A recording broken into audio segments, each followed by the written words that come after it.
बारिश में बूढ़ी कावी अपना बैग लिए सागर वाले जंगल में नई नई आई थी। वो बूढ़ी कावी तेज बारिश में एक पेड़ के नीचे बैठ जाती है। तभी मिठू तोता वहाँ से गुजरता है और वो बूढ़ी कावी के पास जाता है। माँ जी, इतनी तेज बारिश में आप यहाँ क्या कर रही हैं? तोते बेटे, मैं अपने बेटे का घर ढूंढ रही हूँ। बहुत सालों पहले मेरा बेटा मुझे छोड़कर इस जंगल में आ गया था। मैं बेचारी बूढ़ी और लाचार अकेले वहाँ नहीं रह सकती थी, इसीलिए अपने बेटे के पास चली आई। माँ जी, आपके बेटे का क्या नाम है? कालू। कालू कौवा है मेरे बेटे का नाम। कालू? कालू माँ जी आपका बेटा है? हाँ बेटे, वो मुझसे नाराज होकर वो जंगल छोड़कर चला आया। क्या तुम बता सकते हो कि मेरे बेटे का घर कहाँ पर है? माँ जी, उस काली कौवे और गोरी कौवे के घर का पता जंगल के हर पक्षी को है। वो बहुत आलसी, निकम्मे और एक नंबर के चोर है। क्या बेटा, गोरी कौवी ये कौन है? माँ जी, क्या आपको कालू ने नहीं बताया कि उसने शादी कर ली है? नहीं बेटा, मुझे तो नहीं पता। माँ जी, आपके बेटे का घर पुराने कुएं के पास बेरी के पेड़ पर है। आपका बहुत बहुत धन्यवाद बेटा। फिर वो बूढ़ी कावी वहाँ से कालू कावे के घर जाती है। वो दरवाजे पर दस्तक देती है। कालू जी, इतनी तेज बारिश में इस समय कौन आ गया है? जाओ, जाकर दरवाजा खोलो। गोरी, मुझे बहुत ठंड लग रही है, तुम खुद जाओ और जाकर दरवाजा खोल दो।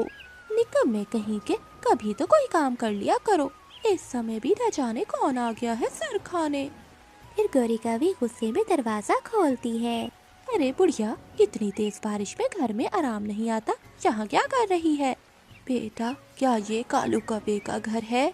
हाँ, घर तो ये कालू का ही है, मगर बुढ़िया तू तो बता, तुझे कालू से क्या काम है? आवाज सुनकर कालू कौवा भी बाहर आ जाता है। माँ, माँ जी, आप यहाँ क्या कर रही हो? क्या ये बुढ़िया तुम्हारी माँ है?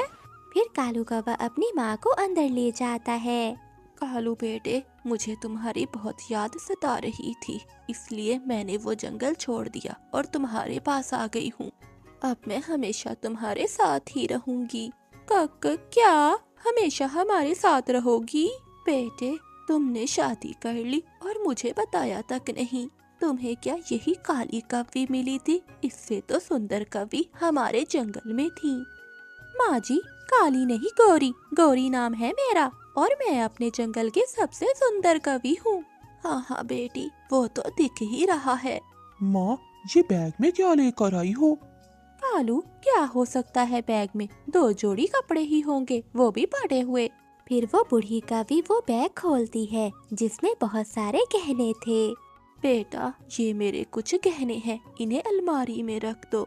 गोरी कवि की आंखें तो फटी की फटी ही रह जाती हैं। माँ जी, इतने गहने आपने कहाँ से चोरी कर लिए? काली कवि चोरी के नहीं है, ये मेरे अपने हैं। ये गहने मुझे कालू के पिता ने बनवा कर दिए थे, मैंने आज तक इसे संभाल कर रखे हुए हैं। फिर कालू की माँ वो सारे गहने अलमारी में रख देती है। अगली सुबह हो जाती है। गोरी कवि अलमारी के पास खड़ी थी। क्या देख रही हो? ये गहने मेरे हैं, हट जाओ यहाँ से, कहीं चुरा तो नहीं लिए? नहीं नहीं माँ जी, मैं तो अलमारी की सफाई कर रही थी। सफाई करते करते कहीं मेरे गहनों की सफाई न कर देना। ज्यादा चालाक बनने की कोशिश न करना, मैं जानती हूँ तुम जैसी कवियों को। मेरी अलमारी को पंख मत लगाना। बूढ़ी सासू माँ जी, जब तुम मरोगी तो तब भी ये गहने मेरे ही होंगे। अरे काली कवि, इतनी आसानी से मैं मरने वाली नहीं हूँ। फिर गोरी कवि अपने कमरे में चली जाती है। कालू, शादी से पहले तुमने कहा था कि तुम्हारा कोई नहीं है, तो अब ये बूढ़ी माँ कहाँ से आ गई? मैंने तुम्हें पहले ही बता दिया था कि मैं अकेली रहना चाहती हूँ, किसी के साथ नहीं। अब तुम मुझे नया घर बनवा दो, मेरा गुजारा तुम्हारी माँ के साथ नहीं हो सकता। जब देखो वो बूढ़ी मेरे पीछे ही पड़ी रहती है। गोरी मेरी माँ है, अगर कुछ कहे भी तो सुन लिया करो। माँ है तो मैं क्या करूँ, मुझसे नहीं सुन होती तुम्हारी माँ की चली कटी बातें। दूसरे दिन कालू कौवा दूसरे जंगल जाने की तैयारी करता है। अपना ध्यान रखना मेरे बेटे। और माँ, आप भी गोरी से ज्यादा लड़ाई ना करना। बेटा, मैं कौन सी लड़ाई करती हूँ उस काली कवि से? उसकी नजर तो हर समय मेरे गहनों पर ही है। कि कब मैं मरूं और कब वो मेरे गहने ले ले। फिर कालू कौवा वहाँ से चला जाता है। फिर गौरी कौवी बाहर जाती है और अपनी सहेली नीली कौवी से सलाह करती है। नीली सहेली, मुझे कोई उपाय दो जिससे मेरी सास से मेरी जान छूट जाए। अलमारी में गहने सजा कर रखे हुए हैं, ना मरती है ना अपने गहनों को पंख लगाने देती है। गौरी, ये भी कोई मुश्किल काम है। उस बुढ़िया को पहाड़ों पर ले जाओ और वहाँ छोड़कर वापस चली आना। कोई चील उसे खा जाएगी और तुम्हारी जान छूट जाएगी तुम्हारी बुढ़ी सास से। मुझे पता था कि मेरी सहेली कोई ना कोई उपाय निकाल लेगी।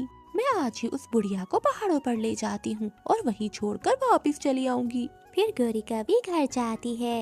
माँ जी, चिड़िया ने हमारी दावत की है, हमें उसके घर जाना होगा। बेटी, दावत किस खुशी में? चिड़िया के यहाँ 2 अंडे हुए हैं, उसी खुशी में। हाँ, फिर तो जाना बनता है। फिर गौरी कौवी अपनी सास को साथ लेकर पहाड़ों पर चली जाती है। वो दोनों एक पेड़ पर बैठ जाती हैं। अरे सासू माँ जी, मिठाई लेना तो मैं भूल गई। अरे बेटी, ऐसे खाली पंखों जाना अच्छा नहीं लगता। जाओ बेटी, जाकर तुम मिठाई ले आओ, मैं यहीं तुम्हारा इंतजार करती हूँ। हाँ हाँ माँ जी, मैं यूं गई और यूं आई, मगर आप यहाँ से हिलना नहीं, वरना आपको मुझे पूरे जंगल में ढूंढना पड़ेगा। हाँ हाँ गौरी बेटी, मैं यहीं बैठी हूँ, तुम जाओ। फिर गौरी कौवी अपनी बूढ़ी सास को वहीं छोड़कर वापस अपने घर चली जाती है। शाम तक गौरी की सास वहीं बैठी रहती है। ये बहू सुबह से मिठाई लेने गई है, मगर अभी तक लौट कर नहीं आई। फिर गौरी कौवी की सास को दूर से चिड़िया जाती हुई दिखाई देती है। गौरी की सास रानू चिड़िया को आवाज देती है। चिड़िया, चिड़िया बेटी, मेरी बात सुनो। रानू चिड़िया बूढ़ी कौवी की बात सुनकर वहाँ आ जाती है। माँ जी, आप यहाँ क्या कर रही हैं? ये इलाका तो बहुत खतरनाक है। बेटी, मुझे यहाँ मेरी बहू ले आई थी। उसने कहा कि चिड़िया ने हमारी दावत की है, वो मिठाई लेने गई थी। मैं तो कब से अपनी बहू का यहाँ बैठकर इंतजार कर रही हूँ। माँ जी, आपकी बहू का क्या नाम है? गौरी कौवी, गौरी कौवी है मेरी बहू। अच्छा माँ जी, तो अब समझ आया। वो गौरी कौवी बहुत चालाक है, वो आपको यहाँ ठिकाने लगाने आई होगी। फिर रानू चिड़िया गौरी की सास को अपने घर ले जाती है। रानू चिड़िया बूढ़ी कौवी को खाना देती है। माँ जी, ये लीजिए खाना, ये खाकर आप घर चली जाना। बेटी, एक आप हो जो मुझ जैसी बूढ़ी कौवी का इतना ख्याल रख रही हो। मैं तो इस जंगल में अपने बेटे की खातिर आई थी, मगर मुझे क्या पता था और वो कौवी है कि मुझे मारना चाहती है। चिड़िया बेटी, अब मैं घर चलती हूँ, कहीं वो काली कौवी मेरे गहने न चुरा ले। अब ये गहने मेरे ही होंगे। अब तक कोई ना कोई चील उस बूढ़ी कौवी को तो खा ही गई होगी। पीछे से गौरी की सास भी घर पहुँच जाती है। मैं इतनी आसानी से नहीं मरने वाली हूँ काली कौवी। मैं तो चिड़िया के घर से दावत खा कर आ रही हूँ। सच में बहुत अच्छा खाना बनाती है चिड़िया। सासू माँ जी, मैं तो रास्ता भूलकर घर आ गई थी। कोई बात नहीं बेटी, बस मेरी अलमारी से दूर हट जाओ। मेरे गहनों को पंख मत लगाना, मैं ये किसी को नहीं देने वाली। गौरी कौवी फिर से अपनी सहेली नीली कौवी के पास जाती है। नीली, मेरी सास तो फिर से वापस घर में आ गई। मैं उसे पहाड़ों पर छोड़कर आई थी, लेकिन वो तो रात होने से पहले ही घर पहुंच गई। गौरी, तुम चिंता क्यों करती हो? उपाय और भी बहुत है। तुम ऐसा करो, ये जहर की बोतल ले जाओ। तुम ये जहर अपनी सासू माँ के खाने में मिला देना, किसी को मालूम भी नहीं होगा और तुम्हारी सास से जान भी छूट जाएगी तुम्हारी। अब तो मेरी सास को मेरे पंखों से कोई नहीं बचा सकता। फिर गौरी कौवी अपने घर चली जाती है। सासू माँ जी, आज मैं आपके लिए अपने पंखों से खाना बनाऊंगी। क्या बात है काली कौवी, आज तो तू बहुत मीठी मीठी बातें कर रही है। माँ जी, मैंने सोच लिया है कि गहने आज या कल तो मेरे ही होंगे, मगर मैं आपकी सेवा करूंगी और आज से कभी मैं आपसे लड़ाई नहीं करूंगी। फिर गौरी कौवी खाना बनाने लगती है। सासू माँ जी, मटके में पानी नहीं है, आप जाकर नदी से पानी भर कर ले आओ। रास्ते में जाकर गौरी कौवी की सास को ख्याल आता है, ये काली कौवी तो ऐसे मीठी मीठी बातें नहीं करने वाली, जरूर दाल में कुछ काला है। फिर बूढ़ी कौवी खिड़की में छुपकर देखती है। 3 कतरे जहर के मिला दिए, ये बहुत है उस बूढ़ी कौवी को मारने के लिए। गौरी की सास उसे खाने में जहर मिलाते हुए देख लेती है। सासू माँ, मटका तो खाली है, क्या आप नदी से पानी नहीं लेकर आई? बेटी, नदी में पानी नहीं था, नदी सूख चुकी है। दूसरी नदी का मुझे पता नहीं, तुम खुद जाकर पानी ले आओ। ठीक है सासू माँ जी, आप खाना खा लो, मैं नदी से पानी ले आती हूँ। फिर गौरी कभी वहाँ से चली जाती है। फिर गौरी की सास वो जहर वाला खाना फेंक देती है। मुझे मारना इतना आसान नहीं है काली कवि। जब गौरी कभी बाहर जाती है तो उसे एक चील देख लेती है। अरे कवि, 2 दिन से भूखी हूँ मैं, तुझे तो खाकर मेरा पेट भर जाएगा। चील को देखकर मिठू तोता जल्दी से गौरी कभी के घर जाता है। चाचा चील दी, मुझे जाने दो, मैं यहाँ दोबारा नहीं आऊंगी। माँ जी, आपकी बहू को चील ने पकड़ लिया है। गौरी की सास जल्दी से घर से निकलती है और एक लाठी भी साथ उठा लेती है। चील गौरी कभी को खाने ही वाली थी कि गौरी की सास लाठी मारती है और चील दूर जाकर गिरती है। बहू, जितना दिमाग मुझे मारने के लिए लगाती हो, खुद को बचाने के लिए भी उतना लगा लिया करो। चलो बेटी, घर चले। सासू माँ, आपने मेरी जान बचाई और मैंने हमेशा आपकी जान लेने की कोशिश की। फिर वो दोनों सास बहू घर चली जाती हैं। माँ, वो खाना कहाँ है जो मैं आपको देकर गई थी? जिसमें तुमने जहर मिलाया था, वो खाना तो मैंने बाहर फेंक दिया था। सासू माँ, मुझे माफ कर दीजिए, आज के बाद मैं हमेशा आपका कहना मानूंगी और आपका ख्याल रखूंगी। अगर बेटी सच में तुम ऐसा कह रही हो तो जाओ, अलमारी से वो गहने निकाल लो। फिर वो दोनों सास बहू आपस में प्यार से रहने लगती हैं। तेज बारिश में मिठू तोता अपने टूटे हुए घोंसले में बैठा हुआ था। मैंने अपना अमरूद घोंसले में छुपा दिया है, अब किसी चोर को मेरा अमरूद नहीं मिलेगा। फिर मिठू तोता दाना ढूंढने जंगल में चला जाता है। गौरी कवि की नाक बहुत तेज थी। वो अपने घर से निकलती है और थोड़ी दूर जाकर बैठ जाती है और अपना सर ऊपर करके सूंघने लगती है। खुशबू उस साइड से आ रही है, मैं खुशबू के पीछे जा जाकर भोजन ढूंढ ही लूंगी। गौरी कवि फिर से उड़ती है। वो खुशबू के पीछे पीछे मिठू तोते के घोंसले तक पहुंच जाती है। तू जंगल में चाहे जहाँ भी छुपेगा, तुझे तेरी खुशबू से पहचान लूंगी। अगर बंद हो जाएंगी मेरी आंखें, तो तुझे तेरे पत्तों से पहचान लूंगी। मेरा मीठा मीठा अमरूद, मोटी चोंच वाले, तो जहाँ भी इसे छुपा कर रखे, मैं इसे ढूंढ ही लूंगी। गौरी कवि वो अमरूद चुराती है और वहाँ से भाग जाती है। गौरी कवि वो अमरूद अपने घर ले जाती है और अपने घोंसले में रखती है। ये कालू न जाने अब कहाँ चला गया है, मैं अपने पति को ढूंढ कर आती हूँ, फिर हम खाएंगे मीठा मीठा अमरूद। गौरी कवि अपने घर से निकलती है। अब बारिश भी थम चुकी थी। कालू कौवा एक पेड़ के नीचे सो रहा था। लाल सुनहरी मीठा अमरूद, ये किसका है? काश ये मेरा होता, काश ये अमरूद मेरा होता। कालू उठो, क्या दिन में सपने देख रहे हो? लाल पीला मीठा अमरूद तुम्हारा इंतजार कर रहा है। कालू कौवा ये सुनकर फौरन उठ जाता है। मेरा सपना सच हो गया, मैं खाऊंगा मीठा अमरूद, मैं खाऊंगा। कालू कौवा गौरी के साथ घर जाता है। मेरा अमरूद आज फिर चोरी हो गया। मरे वो चोर जो हर रोज मेरा अमरूद चोरी करता है। पेट में दर्द हो उसके जिसने भी मेरा अमरूद चोरी किया है। मिठू तोता अपने घोंसले में बैठकर ऐसे रो रहा था। मिठू तोते को रोता हुआ देखकर कबूतर वहाँ आता है। क्या हुआ मिठू, तुम इतना क्यों रो रहे हो? मेरा अमरूद किसी ने चुरा लिया है। मिठू, तुम्हारा अमरूद भला कौन चुरा सकता है? पता नहीं कबूतर, मैंने चोर को नहीं देखा। मिठू, अब जब भी तुम दाना लेने जाओ तो अपना भोजन घोंसले में ना छुपाना, क्योंकि चोर ने तुम्हारा घोंसला देख लिया है, वो फिर से आएगा। रानू चिड़िया तुम्हारे पास रहती है, तुम उसे जाकर दे आया करो, वो संभाल कर रख लेगी। फिर कबूतर वहाँ से चला जाता है और मिठू तोता भी भोजन की खोज में निकल जाता है। मिठू तोते को किसान के खेत में अमरूद का पेड़ मिल जाता है। वो पेट भरकर अमरूद खाता है और कुछ अमरूद अपने साथ ले आता है। रात को मिठू तोता वो अमरूद अपने घोंसले में छुपाकर लेट जाता है। कालू जी, कल तुम चोरी करोगे? गौरी, तुम तो जानती हो तुम्हारी नाक बहुत तेज है। तुम तो भोजन की खुशबू सूंघ लेती हो और भोजन चोरी कर लेती हो, मगर मुझे ऐसा करने में बहुत टाइम लग जाता है। ऐसे वो चोर कौवे बातें करते करते सो जाते हैं। अगली सुबह हो जाती है। मिठू तोता एक अमरूद खा लेता है और बाकी के 2 अमरूद लेकर वो रानू चिड़िया के पास जाता है। मिठू तोता रानू चिड़िया के दरवाजे पर दस्तक देता है। मिठू भैया, क्या हुआ? आज आप सुबह सुबह ही आ गए, सब ठीक तो है ना?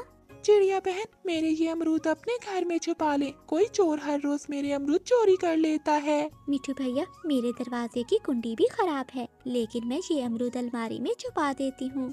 रानू बहन, ये अमरूद आपके घर में मेरे घोंसले से ज्यादा सुरक्षित रहेगा। फिर मिठू तोता वहाँ से चला जाता है और थोड़ी देर बाद रानू चिड़िया भी भोजन लेने चली जाती है। अरे, आज तो भोजन की खुशबू और दिशा से आ रही है, मगर मिठू का घोंसला तो इस दिशा में है। फिर गौरी कभी खुशबू की दिशा में जाती है। क्या अब ये छोटी चिड़िया भी अमरूद खाने लगी है? छोटी चिड़िया तो जितने भी अमरूद खा ले, मगर बड़ी नहीं होने वाली। चिड़िया के घर का दरवाजा भी तो बंद है। गौरी कभी रानू चिड़िया के दरवाजे को धक्का देती है तो वो खुल जाता है और गौरी कभी सीधी अंदर जाकर गिरती है। मर गई, कम वक्त दरवाजा तो खुला ही था, अभी पंख टूटने लगा था मेरा। फिर गौरी कभी सूंघती हुई अलमारी के पास जाती है। फिर वो दोनों अमरूद निकालकर वहाँ से भाग जाती है। घर जाकर दोनों पति पत्नी पार्टी करते हैं और गीत गाते हुए जंगल की ओर निकल जाते हैं। तू मेरे साथ साथ, मैं तेरे साथ साथ, हम दोनों का है काम। कालू कौवा मेरा नाम, चोरी करना है मेरा काम, चोरी करना है मेरा काम। जब रानू चिड़िया वापस लौटती है तो मिठू तोता रानू चिड़िया का इंतजार कर रहा था। चिड़िया बहन, मैं आपका ही इंतजार कर रहा था, आज मुझे कहीं से भी भोजन नहीं मिला, आप मुझे अमरूद दे दें। हाँ मिठू भैया, आप मेरे साथ आ जाएं और अपने अमरूद ले लें।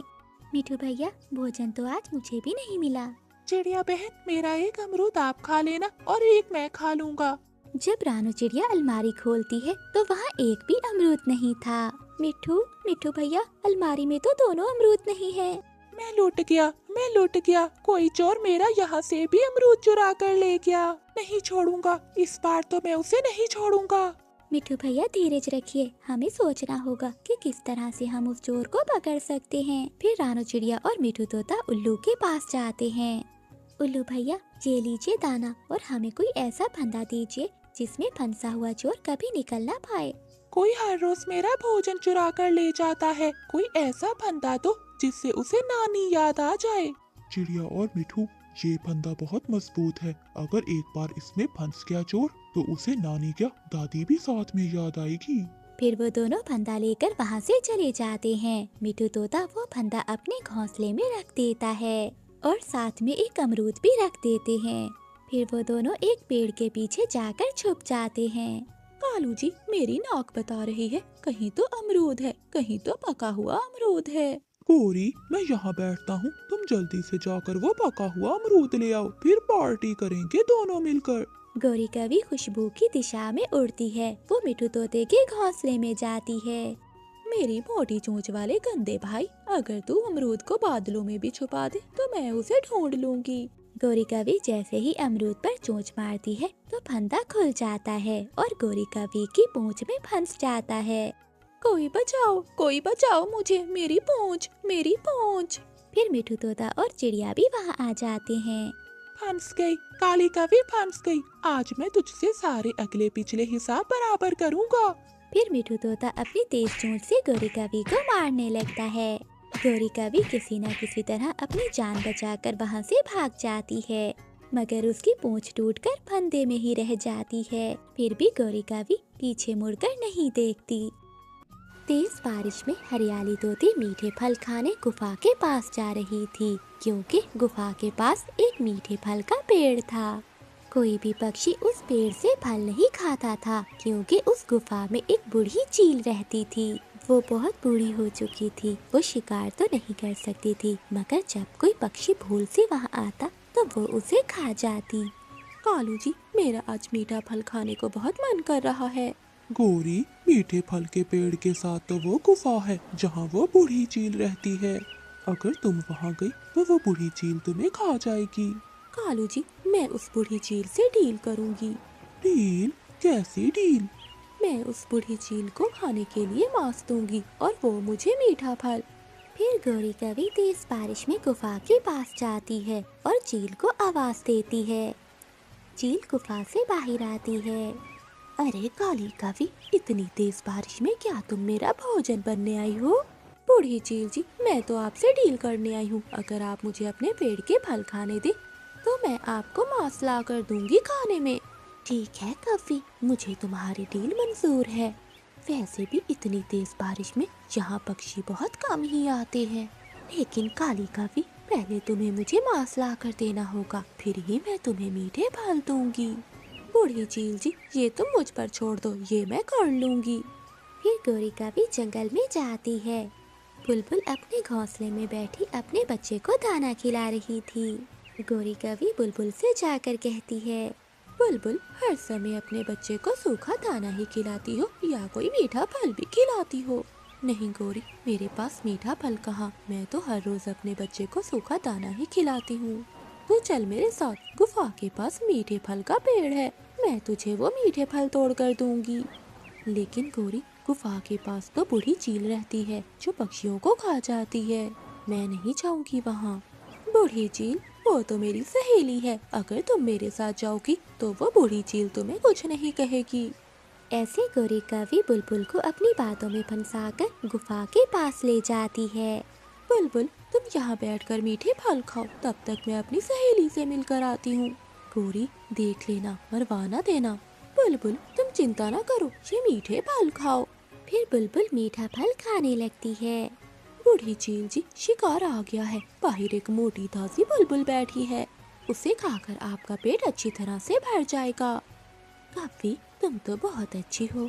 फिर चील गुफा से बाहर आती है और आते ही बुलबुल पर हमला कर देती है और वो बुलबुल को वहीं मारकर खा जाती है। बूढ़ी चील जी, क्या मैं अब मीठा फल खा सकती हूँ? काली कवि, अब तुम हर रोज मेरे लिए ऐसे ही शिकार ले आया करना और जितनी चाहो मीठे फल खा लिया करना। तुम्हें मुझसे डरने की कोई जरूरत नहीं है। गौरी कवि कुछ मीठे फल खाती है और कुछ साथ लेकर वहाँ से चली जाती है। रास्ते में गौरी कवि को रानू चिड़िया मिल जाती है। गौरी, तुम ये मीठा फल कहाँ से लाई हो? ये फल तो मैं अपनी माँ वाले जंगल से लाई हूँ। गौरी, थोड़ा सा फल मुझे भी दे दो। ना चिड़िया, ये फल तो मैं अपने पति जी के लिए लेकर जा रही हूँ। तुम ऐसा करना, कल मेरे साथ जाना मेरी माँ वाले जंगल में, मैं तुम्हें वहाँ से कोई मीठा फल ढूंढ दूंगी। फिर गौरी कवि अपना मीठा फल लेकर वहाँ से चली जाती है। वाह गौरी, मजा ही आ गया फल खाकर। अब तो इस काम में मैं तुम्हारी मदद किया करूँगा। अब हम किसी न किसी मासूम पक्षी के बदले में ऐसे ही मीठे फल खाया करेंगे। फिर दूसरे दिन गौरी कवि एक बूढ़ी चिड़िया के पास जाती है। माँ जी, आप क्या कर रही हो? बेटी, मेरा घोंसला टूट गया है, मैं अपने लिए घोंसला बना रही हूँ। लाइए माँ जी, मैं आपकी मदद कर देती हूँ। फिर गौरी कवि बूढ़ी चिड़िया का घोंसला बनाने में उसकी मदद करती है। बेटी, तुम तो बहुत अच्छी कवि हो, तुमने मेरी मदद कर कर मेरा दिल जीत लिया है। माँ जी, मेरी एक सहेली गुफा के पास रहती है, वो भी बहुत अच्छी है, चलिए मैं आपको उससे मिलवा कर आती हूँ। ऐसे गौरी कवि धोखे से बूढ़ी चिड़िया को गुफा के पास ले जाती है। माँ जी, आप इस पेड़ के पास बैठकर फल खाइए, तब तक मैं अपनी सहेली को बुलाती हूँ। बेटी, जल्दी आना। फिर गौरी कवि बूढ़ी चील के पास जाती है। बूढ़ी चील जी, आ जाइए, आसान शिकार ले आई हूँ मैं। काली कवि, कोई मोटी बुलबुल है या फिर कोई कबूतर? नहीं, आज मैं अपनी सहेली के लिए बूढ़ी चिड़िया लाई हूँ। बूढ़ी चिड़िया? वो तो बहुत बूढ़ी है, उसका मांस मुझसे नहीं टूटेगा। सहेली, थोड़ी कोशिश करना, अगर कच्चा नहीं तो पकाकर खा लेना। फिर चील वहाँ से जाती है। चील को अपने सामने देखकर बूढ़ी चिड़िया आवाज लगाती है। बेटी, गौरी बेटी, मुझे बचाओ, मुझे इस चील से बचाओ। माँ जी, बहुत जी लिया आपने, अब और जी कर क्या करोगी? खा लो चील जी, जल्दी से खा लो इस बूढ़ी चिड़िया को। फिर बूढ़ी चील उस चिड़िया पर हमला कर देती है और उसे मारकर खा जाती है। ऐसे गोरी कवि हर रोज किसी न किसी को अपनी जाल में फंसा कर ले जाती। एक दिन बूढ़ी चील गोरी कवि से कहती है, गौरी, आज मेरी बहन आ रही है, किसी तरह तुम कबूतर तो ढूंढ कर लाओ। मेरी बहन को कबूतर का मांस बहुत पसंद है। मेरे जंगल में एक कबूतर रहता तो है, मगर वो बहुत चालाक है, जल्दी वो मेरी बातों में नहीं आएगा। अपनी सहेली की खातिर कोशिश तो करो ना। फिर गोरी कवि जंगल में जाती है और कबूतर के पास जाकर बैठ जाती है। हर रोज मिठाई खा खा कर मैं बहुत तंग आ गई हूँ, अब नहीं खाऊंगी मैं मिठाई। गोरी, हर रोज मिठाई कौन ला कर देता है तुम्हें हर रोज मिठाई? वही मेरी सहेली जो गुफा में रहती है, वो हर रोज मुझे मिठाई ला कर देती है। गोरी, तुम अपनी सहेली से मुझे भी मिठाई ला कर दे दोगी? मेरा भी बहुत मन कर रहा है मिठाई खाने को। हाँ कबूतर, मगर किसी को बताना नहीं, ऐसा ना हो कि वो पक्षी भी हमारे साथ आ जाए और हमारी मिठाई खत्म हो जाए। नहीं नहीं, मैं किसी को नहीं बताऊंगा। फिर कबूतर गोरी कवि के साथ चल पड़ता है। रास्ते में उन्हें रानो चिड़िया मिल जाती है। कबूतर भैया, मैं आपको कब से ढूंढ रही हूँ, मेरे साथ चलो। लेकिन चिड़िया, मैं तो गोरी के साथ। कबूतर, मैंने क्या कहा था कि किसी को बताना नहीं। गोरी कवि आहिस्ता से कबूतर से बोलती है। नहीं नहीं चिड़िया, तुम जाओ, आज मेरी तबीयत ठीक नहीं है। कबूतर ऐसा कहते हुए गोरी कवि के साथ चला जाता है। कबूतर भैया बात करते करते रुक गए, कुछ तो है दाल में काला। फिर चिड़िया भी उन दोनों के पीछे पीछे उड़ती है। गोरी कवि भी कबूतर को लेकर गुफा के बाहर आती है। कबूतर, तुम यहाँ बैठकर मेरा इंतजार करो और मैं गुफा से मिठाई लेकर आती हूँ। जल्दी आना गोरी, मुझे डर लग रहा है, ये इलाका बहुत खतरनाक है। गोरी कवि गुफा में जाती है। सहेली, गुफा के बाहर मोटा कबूतर बैठा है, जाओ अपना शिकार बना लो। वाह वाह सहेली, आज तो तुमने मेरा दिल ही जीत लिया है। चील आहिस्ता से गुफा से बाहर आती है, मगर वहीं बैठी रानो चिड़िया चील को देख लेती है और शोर मचा देती है। कबूतर भैया, आपके पीछे चील है, उड़ जाइए, अपनी जान बचाइए। कबूतर फुर से वहाँ से उड़ जाता है। चील उसे जाता हुआ देख रही थी। मेरी बहन तो बहुत भूखी है, अब क्या करूं? ये शिकार तो गया पंखों से। सहेली, तुमने दरवाजा क्यों बंद कर दिया? काली कवि, क्या करूं? वो कबूतर तो बहुत तेज निकला, उसे चिड़िया ने भगा दिया, मगर मेरी बहन को बहुत भूख लगी हुई है। अब तुम्हारे मांस से ही हम बहनों को पेट भरना होगा। क्या? फिर वो चील गोरी कवि पर हमला करती है और उसे मार देती है। ऐसे गोरी कवि अपने ही खोदे हुए खड्डे में गिरकर अपनी जान गंवा देती है। तेज बारिश में कालू कौवा और गोरी कवि जंगल में बैठे फल खा रहे थे। कालू, बस करो, अब कुछ फल घर ले जाएंगे। बारिश का कुछ पता नहीं और कितने दिन आएगी, ऐसा ना हो कि हम भूखे ही मर जाएं। हाँ गोरी, अपना पेट तो भर लिया है, अगर मैं कुछ खाने लगूं तो तुमसे देखा नहीं चाहता। वो दोनों आपस में ऐसे बातें कर रहे थे, तभी उन्हें किसी पक्षी के रोने की आवाज सुनाई दी। कालू, लगता है कोई पक्षी रो रहा है, चलो चलकर देखते हैं। कालू कौवा और गोरी कवि तेज बारिश में आवाज सुनते हुए वहाँ तक पहुँचते हैं। वो देखते हैं पेड़ पर एक घोंसले में बुलबुल रो रही है। अरे क्या हुआ बुलबुल, क्यों इतना रो रही हो? पूरा जंगल सर पर उठाया हुआ है। हाँ बुलबुल, तुम्हारे चक्कर में गोरी ने मुझे फल भी नहीं खाने दिया। क्या बताऊं कवि, मैंने कई दिनों से खाना नहीं खाया, अब मेरी हालत बहुत खराब हो गई है। अब मैं उड़ भी नहीं पा रही, न दाना लेने जा सकती हूँ कहीं। कव्वो, ऊपर वाले के लिए मेरी थोड़ी मदद कर दो। गोरी कवि और कालू कवि के पास फल तो थे, मगर वो लालची कवि कहाँ किसी की मदद करने वाले थे। बुलबुल, बहुत मुश्किल से ये फल मिला है, अगर ये भी हम तुम्हें दे देंगे तो हम क्या खाएंगे? हाँ गोरी, मैंने तो अभी खाया भी नहीं। फिर वो दोनों कवि बुलबुल को रोता हुआ छोड़कर वहाँ से चले जाते हैं। मम्मा, मुझे भूख लगी है, मुझे कुछ खाना है। गुड़िया बेटी, कल से बारिश हो रही है और अभी तक नहीं रुकी, आपको तो पता है मैं दाना लेने नहीं जा सकी। मम्मा, मुझे सच में बहुत भूख लगी है, मैंने कल से कुछ नहीं खाया। गुड़िया बेटी, आप दरवाजा अंदर से बंद कर लो, मैं जंगल से कोई फल ढूंढ कर आती हूँ। फिर रानू चिड़िया तेज बारिश में गुड़िया के लिए फल ढूंढने निकलती है। रास्ते में रानू चिड़िया को बुलबुल के रोने की आवाज़ सुनाई देती है। रानू चिड़िया तुरंत वहाँ जाती है। बुलबुल बहन, क्या हुआ? आप इतना क्यों रो रही हैं? अरे क्या बताऊँ चिड़िया मैं तुम्हें, मैंने कई दिनों से खाना नहीं खाया। मेरी हालत बहुत खराब हो गई है, अब तो मैं उड़ भी नहीं पा रही। चिड़िया मेरी मदद करो। बुलबुल की ये हालत देखकर रानू चिड़िया को दया आ जाती है। बुलबुल बहन चुप कर जाइए, बताइए मैं आपकी क्या मदद कर सकती हूँ? चिड़िया भूख से मेरी जान निकल रही है, मुझे कुछ खाने के लिए ला दो। फिर रानू चिड़िया वहाँ से उड़ती है और वो घने जंगल में जाती है। वहाँ उसे एक मीठा फल मिल जाता है। वो मीठा फल लेकर बुलबुल के पास आती है। बुलबुल बहुत भूखी थी, वो जल्दी से वो मीठा फल खा लेती है। चिड़िया तुम्हारा बहुत बहुत शुक्रिया, वरना भूख की वजह से मैं आज मर जाती। बुलबुल बहन, शुक्रिया की क्या बात है, ये तो मेरा फर्ज था। चिड़िया तुम बहुत अच्छी हो, इसलिए मैं तुम्हें कुछ देना चाहती हूँ। क्या बुलबुल बहन? यहाँ से थोड़ी दूर गुफा में मैंने एक मटका रखा है और साथ में एक रुमाल। याद रखना वो कोई मामूली मटका नहीं है। तुम उस मटके से जो भी खाने की चीज़ मांगोगी वो तुरंत तुम्हें मिलेगी।